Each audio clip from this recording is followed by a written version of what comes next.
Welcome to the Cybersecurity Matters Podcast. Your hosts today are me, Harry Baldwin, and Matt Rose, two members of the Nuco Cyber team, and we're delighted to be joined today by Norman Currie, Head of Customer and Partner Experience at Bricklayer. Norman is a seasoned cybersecurity executive whose two-decade career has spanned some of the most pivotal companies in the space. Norman has held leadership roles at a number of market leaders and startups such as McAfee, Hunters, Expel, ZeroFox, and Accuvant, which is now Optiv.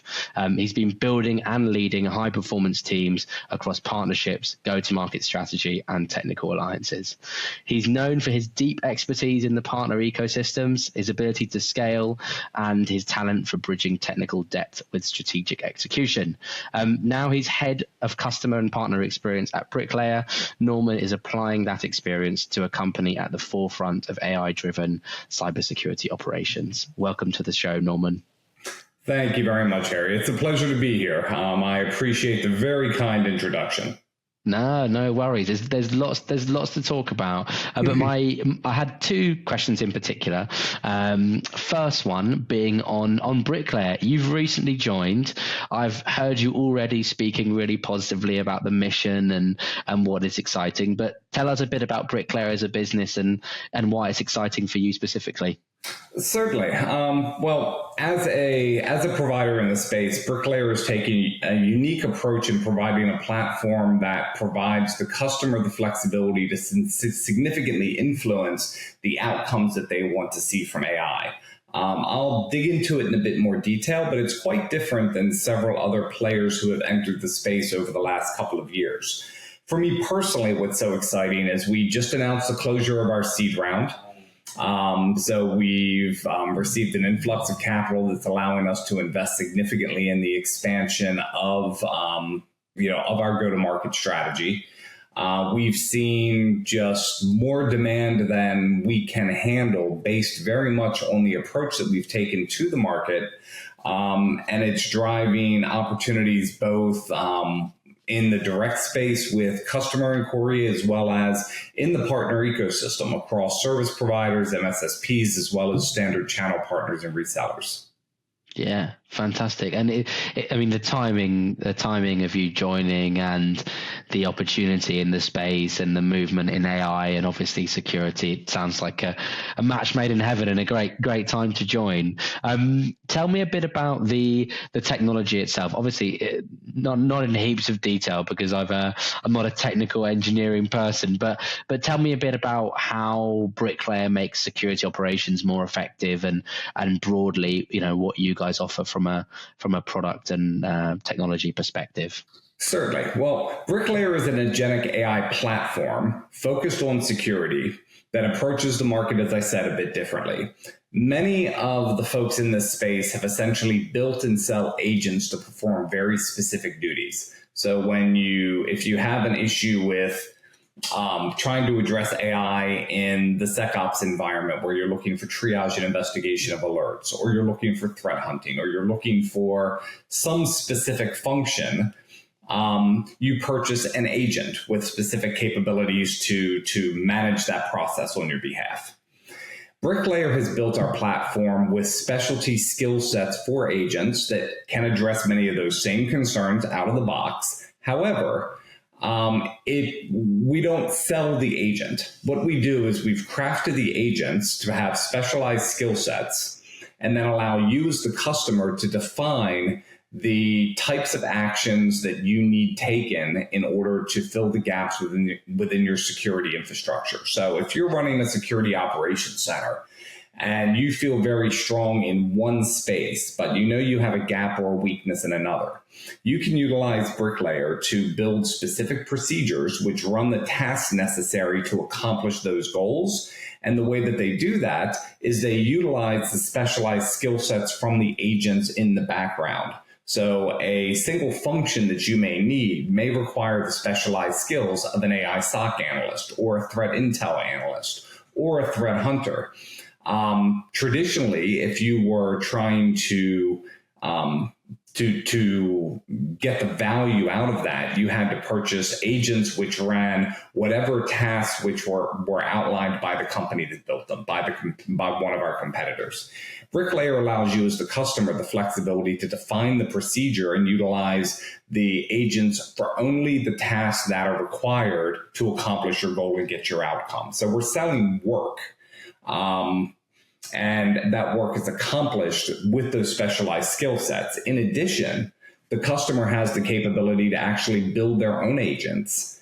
So if you have a gap or you require a specialized skill set to accomplish a task, Bricklayer allows you as the customer the flexibility to add agents with those skill sets into your platform and then build the procedures that then execute on those tasks to provide those outcomes.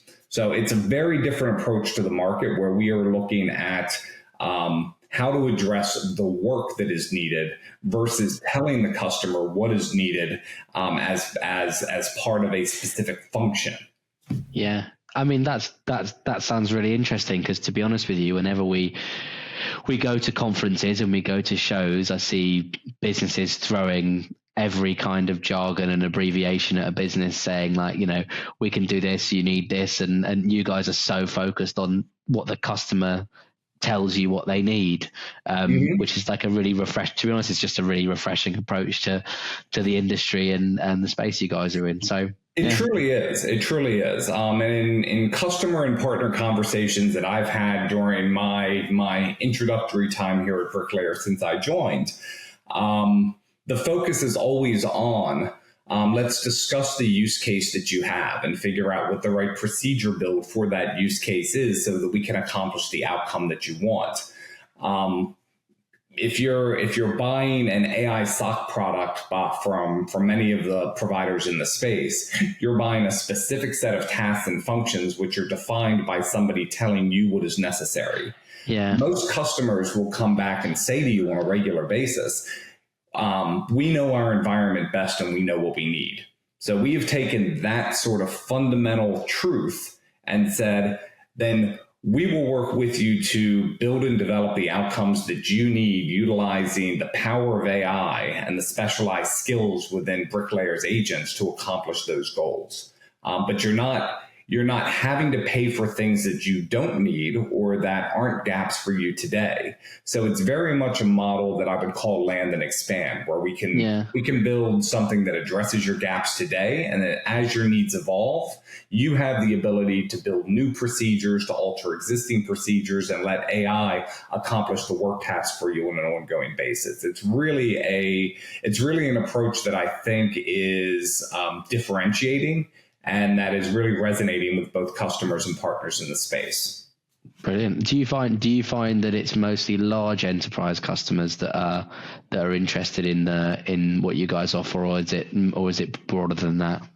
Well, our ICP obviously is focused on the enterprise. However, we have had conversations with organizations up and downstream. We've seen a lot of inbound interest from service providers and managed security players who want to incorporate this more broadly and give them the flexibility to build on a per customer basis procedure designs that address unique customer requirements. So our ICP is firmly in the enterprise space, but we have built models that service that service provider and MSSP space on a regular basis. How did you first get into the cybersecurity industry? Well, it's interesting. I began my early career in telecommunications and was very involved in the world of training, early implementation of technology that allowed for scale in organizations like call centers. And I actually saw an advertisement for getting specific certifications through a staffing agency and was intrigued by the opportunity to pivot from kind of a broad technology focus to one that was very aligned to the world of cyber, specifically around managed security at the time, and kind of dove in, took some contract roles, and had much of my early career with a large SI called Unisys. before pivoting very exclusively into the cybersecurity vendor and startup world years later. But that was more than 20 years ago now. And over that time, I've had the opportunity to work for some very large, impactful organizations, to develop some great relationships and partnerships, and to, I hope, learn some lessons that will continue to instruct and inform some of those who are coming up in the space. Yeah, for sure. Were you passionate about IT and cybersecurity at school, or was it just something you kind of fell into? No, it really came to me a couple of years following school. I spent some time in, as I said, the training and education space, and really had a lot of interest there before recognizing that that can be applied in so many other areas of business. And I try to this day to still, and you'll hear this theme from me and some of the questions we'll probably go over the next few moments, is the relationships are paramount to me. Whether you're talking about the channel, you're talking about delivery and execution, you're talking about customer success, it always starts with relationships, and the ability to inform and educate and listen to others really will determine your level of success. Yeah. No, interesting. I think that's a great opportunity to hand over to Matt to dive into some questions on the next section. Over to you, Matt. Thanks so much, Harry. And it's a pleasure to have you on the podcast, Norman. Really interesting to kind of hear your overview of your career so far. And I think a really good place to start on this section would really be kind of looking at who or what in particular across those 20 years you would say has been the biggest influence on your career so far. Interesting question. I'll start by saying I've had a lot of great mentors over the years, and they've come from some very unique places. They haven't always been the boss or the leader of a company. There have been some coaches along the way. There have been some people who have worked for me, who have taught me a great deal. Some of the lessons, and one of the most interesting that I learned from a former mentor, is in this business, especially as your responsibility grows, the difference between being nice and being kind. There are a lot of people in our industry that are very nice, that want to manage and make sure their people always feel secure and feel good about what's happening. But it's not always the reality. And sometimes being kind means being able to have difficult conversations, to dive in and tackle uncomfortable subjects and tough problems that really lead to progress. And that's not a lesson specifically for our industry in tech, as much as it really has been in life for me over the years. However, if I'm looking at the most influential thing over that 20 years, it's been more a realization than it's been a person or a specific company. And that's the realization that embracing change isn't only necessary, it's paramount. Those who resist change and fight against it because they become very comfortable in what they do are those who are destined to be left behind. Our industry, specifically our industry, evolves at such a pace, and there's always what's new or next or evolving. And if you don't embrace that, really lean in and understand how that presents opportunity, you're destined to struggle in this ever-evolving landscape. Yeah, absolutely. I think you kind of encapsulate the feeling felt right across the cybersecurity industry right now, and we are constantly in a period of evolution and speed. And people have to adapt their kind of perception of their careers to that. I mean, in terms of your career so far, is there a particular achievement that stands out that you're most proud of in coming to? There are several that I like to, that I'll tell stories, that I'll tell those same stories over and over again with colleagues that I've known for years. But quite honestly, one of those that I'm probably most proud of dates back around a decade ago in helping to define the MDR market before anyone really put labels on it. I had the opportunity, because of an acquisition of a small startup I was with, to help build a managed security infrastructure. And it was cobbling together multiple solutions that were already in market around co-management of SIM and customers wanting better visibility into endpoint threats. And I worked for a number of years in building an infrastructure that really helped to define one of the first MDR solutions that ever hit the market. It was working with several large vendors and developing a series of workarounds with some incredibly smart people that allowed us to do a purely SaaS-based or cloud-based deployment of endpoint technology, which funneled its way into a detection engineering strategy managed by a multi-tenant SIM that we didn't know how to label at the time. And in retrospect, it was one of the first true MDR solutions that was brought to market. I've watched over the years as organizations have become multi-billion-dollar market leaders based on some of that early work that we did with many of those same vendors who have built their own solutions over the years. So as I look back, I can say I had a hand in something that I think was very impactful in the industry and still is to this day. That's probably one of my sources of pride. Fantastic. And we get a really great insight into, particularly in the channel across the industry, seeing lots of companies looking more and more to the channel and alliances. But I'm really keen to understand from your perspective, with your focus in the channel, what you believe to be kind of key errors that the companies are making when looking at building their kind of new channel strategy. Bear with me just a moment. I think the first thing to understand is that it's not always just about the technology. Building a great product, having a product that has a market fit isn't necessarily enough to really ignite the channel. You have to understand that, and I'm a firm believer that you can grow organically, but you only scale through the channel.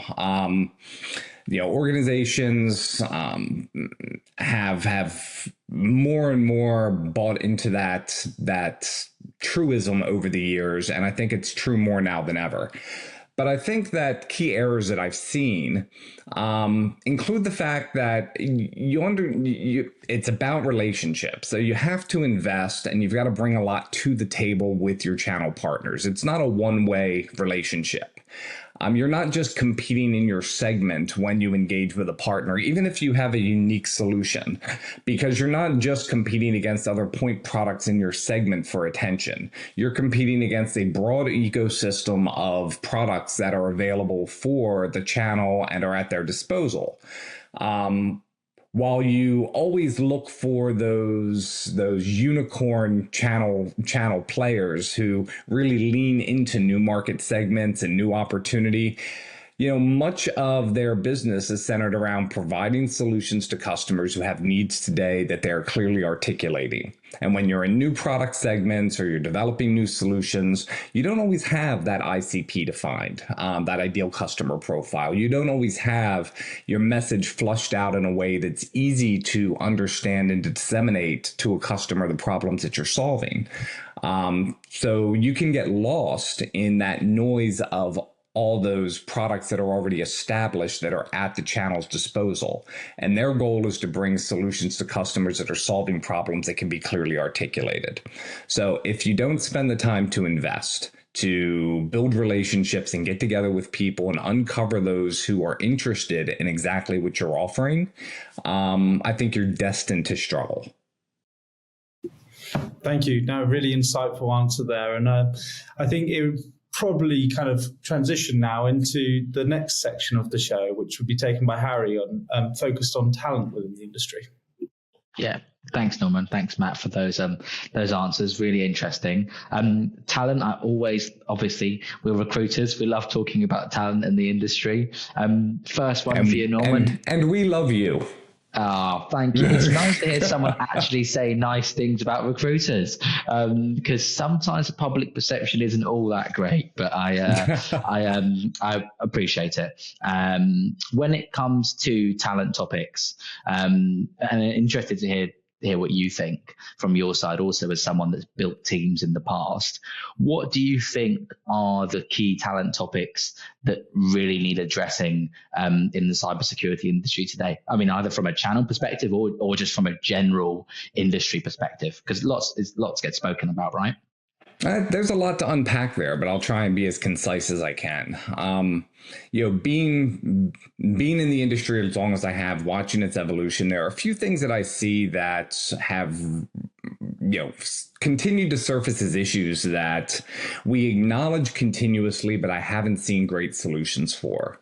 The first has been around the ability to properly define the need for a resource to come in to perform a particular role without asking for a purple and blue unicorn who can come in and do 400 different things and wear a dozen different hats.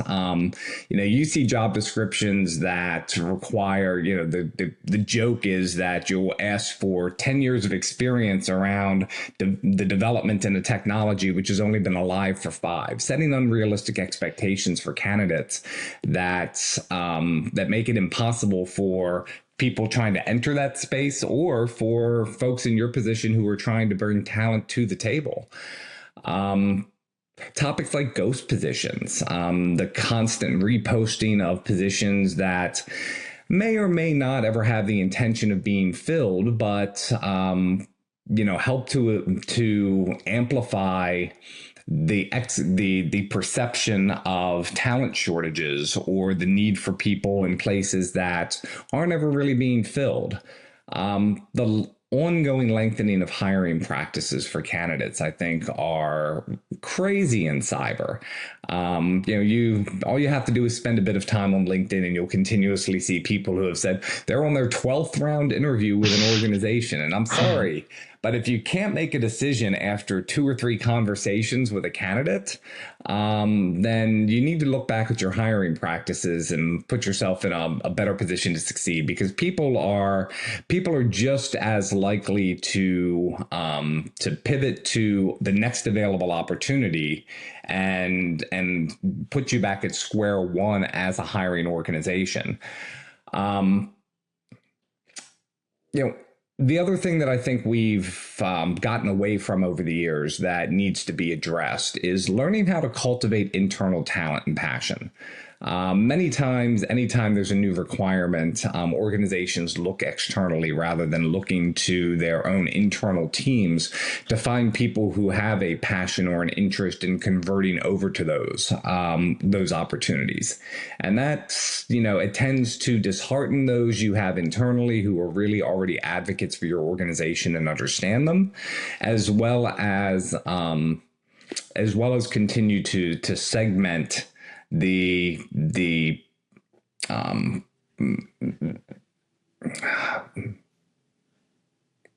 sorry, I lost the thought there.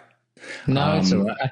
I agree in the sense I feel that quite often people can look externally before internally, and also people can, when it comes to skills, over-egg the technical side of things, and this person must come from X industry, whereas actually sometimes someone from an adjacent industry or another part of security or even outside of security can add a perspective that's not heard within the business yet. So, I'm sorry, didn't mean to interrupt you, but I was going to say one of the best, when I was on the customer experience side of the house with a number of organizations, one of the best hires I ever made was taking a chance on a school teacher pivoting who had 0 experience in technology, but knew how to manage difficult situations, knew how to manage and address, and just had great active listening skills and the ability to develop and cultivate relationships with our audience.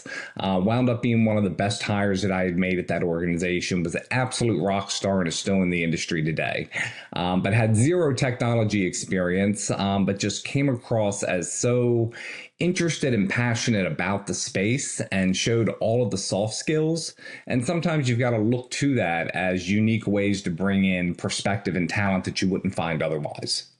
Yeah, I could see it. I could see a teacher, being good at that kind of customer facing and learning kind of role, right? Because you've got to explain things to kids, and that's sort of like explaining things to people in the industry sometimes. So I can see where you're coming from. You said it, I didn't. Actually, that one out. I'm only joking. Anyway, what about key attributes and experience you look for when you're hiring in your teams? Because you've had some experience at some startups, but also some established businesses. Also, do the skills you're looking for and the kind of personality and character and culture fit, does that change a little bit sometimes when it's a big business versus a small business? At times, but I think that regardless of the size of the organization, I think one of the most important things to look for whether you're talking about the channel ecosystem, you're talking about back-end service delivery within customer or partner success, you're talking about enablement, you always have to look for people who naturally think from the other side of the aisle. Putting yourself in the shoes of your audience, whether that is a customer, whether that is a partner, and understanding what their motivations and interests are, and has a passion for doing that. As I said, I am a big soft skills guy. I believe that you can teach technology, you can help people to understand the messaging. You've got smart people in your organization that are developing content that enables your message to be delivered clearly to audiences. People internally can absorb that and do that, except for the obvious, roles that require very deep technical knowledge. Many times it's the soft skills that I value much more. As I mentioned, active listening, the ability to hold a comfortable conversation at various levels within an organization, as well as those who are able to, recognize where they're not an expert, and make that very clear so that the expectations in conversations with customers, with partners, are set properly. Those who understand how to say, I don't have the answer, but I can go get it for you. Those types of skills, I think, are just paramount to success in any industry, but ours in particular, where you see so often people having to pivot and figure things out that may not natively be part of their role. Yeah, I agree. I think it's the same here as well. I mean, when I started in recruitment, I perhaps even a bit too much, definitely knew that I did not know everything. And I think it's important to understand where you need to learn and where you don't need to learn, and that all feeds into attitude and collaboration and soft skills and all of that kind of stuff, which I agree, I think is what makes people great. Final question, bit of a curious one. I'm not sure if you've got the answer to this one, but do you see there being new roles in channel and customer success orgs in the next 5 to 10 years that don't exist today? Or do you think it's going to remain quite stable as a business function? I think the function will remain relatively stable. The intent, the requirements of the organizations haven't changed significantly over the years. However, there will be a rise of roles around the management and upkeep of the tools that are evolving to deliver results at scale. So AI is touching every part of our lives. So AI-based training, AI-based onboarding, AI-based, place your function at the end of this. And it may not be based, it may be AI-enabled, AI-assisted, but in doing so, it's not all, it doesn't just work on its own. And that's one of the things that people who embrace AI at a very superficial level and utilize tools just to assist in some of their daily roles don't necessarily understand well enough yet is that the maintenance of those tools, the ability to effectively manage those, will become increased operations functions within that space. And there are going to have to be people who understand how to do that, not just how do I learn X tool, but it's how do I utilize X tool effectively in my environment to get the outcomes that I require. So while the customer facing or channel facing roles, I think, will remain in place for the short to midterm. You'll see scale in regard to the number of customers and the number of partners individuals can handle because of the efficiency of those tools that are being developed. And roles will have to exist within the organization that understand how to manage those in the context of those organizations' requirements. Yeah.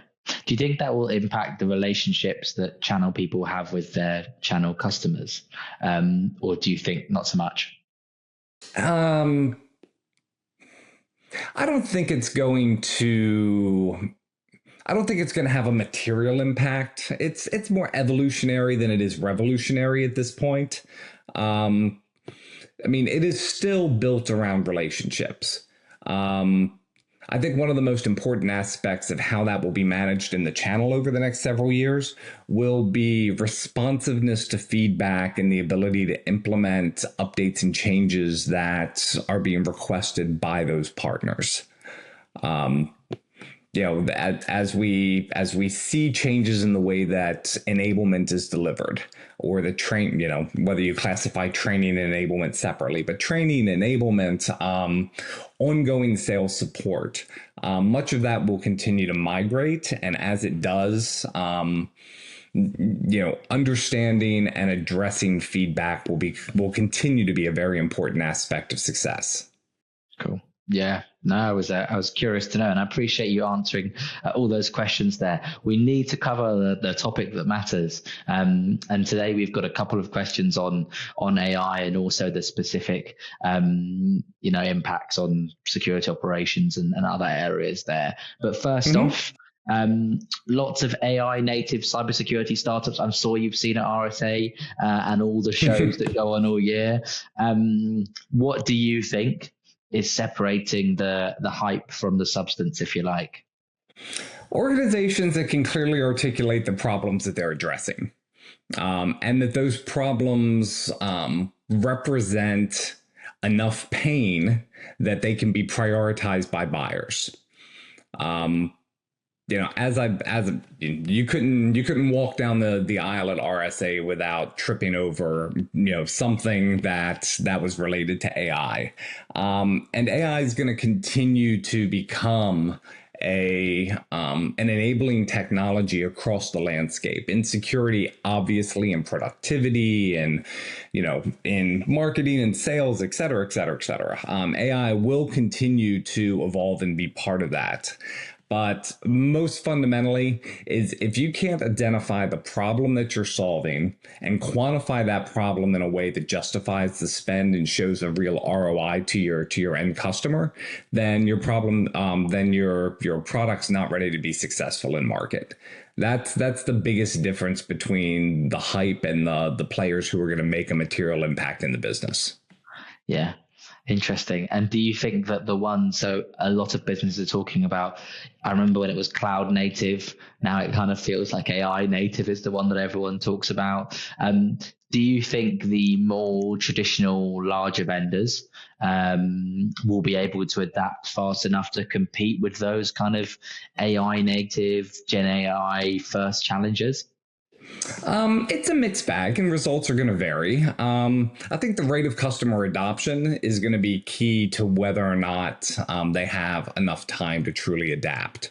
As we've seen in the past with the integration of new technologies with what we'll call legacy vendors, it's not as much time as it is the focus of implementation and how that impacts their product versus the broader ecosystem of products. I've had multiple conversations where one of the most interesting evolutions that we're seeing right now is the expectation that we may see AI to AI communication. The ability for one AI agent to hand off or to continue the process with another AI agent. That leads us to a partner versus build versus buy consolidation eventually. And it's important to understand that we're continuing to see, decreasing cycle times to evolution. But the one thing that I will highlight is the native AI vendors know something that many of the legacy vendors are just finding out. And that's that it's not just about building a feature with AI. It's building AI to solve specific problems in a way that allows for scale, that allows for the production of results that actually impact your business.